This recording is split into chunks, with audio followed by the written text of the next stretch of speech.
وہ اسلوب کیا ہے کہ اس پوری بحث میں سب سے ایک نمایاں مسئلہ یہ ہو گیا تھا غزوہ بدر کے بعد کہ مال غنیمت پر مسلمانوں میں جھگڑا ہو گیا۔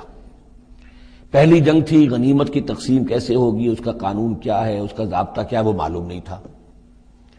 اور یہ کہ عام طور پر جو عرب میں پہلے رواج تھا وہ تو یہ تھا کہ جس کے ہاتھ جو لگ گیا بس وہ اس کا ہے۔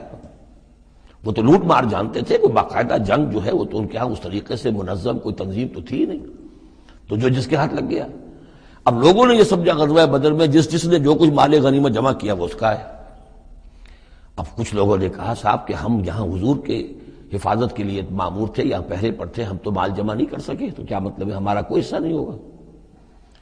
یا یہ ہے کہ کچھ بزرگوں نے کہا تو وہ اتنی بھاگ دوڑ تو نہیں کر سکتے جتنے نوجوان کر سکتے تھے، بھاگ کر دوڑ کر ادھر سے ادھر جمع کر لینا، لیکن یہ کہ ان کی حیثیت ہوتی ہے، وجاہت ہوتی ہے، تو ایک جھگڑا پیدا ہو گیا کہ یہ کس طریقے سے تقسیم ہو، کس کا کتنا حق ہے۔ تو اس جھگڑے کا ذکر کر کے سورت شروع کی ہے، لیکن اس کے اوپر کوئی بات یہاں نہیں کی، بلکہ کیٹیگوریکل بات کی ہے کہ جڑ کاٹ دی اس کی، لیکن اس پر جو اصل حکم ہے وہ بعد میں آئے گا وسط سورت میں۔ مال غنیمت کے لیے یہاں لفظ آیا انفال، یسألونک عن الانفال۔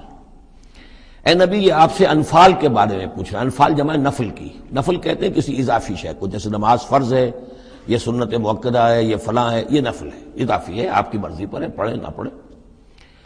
تو جو کہ جنگ میں اصل شے جو مطلوب ہوتی ہے وہ فتح ہوتی ہے، مال غنیمت تو ایک اضافی شے، بونس ہے جو مل گیا، ورنہ اصل شے جو ہے وہ مال غنیمت جو ہے پیش نظر جنگ میں نہیں ہوتی۔ لوٹ مار میں اصل شے جو ہے وہ لوٹ مار کا مال ہوتا ہے، لیکن جب جنگ ہوتی ہے تو جنگ میں تو اصل چیز جو مقصود ہے وہ فتح ہے۔ تو اس حوالے سے مال غنیمت کو انفال کے لفظ سے تعبیر کیا گیا، یسألونک عن الانفال۔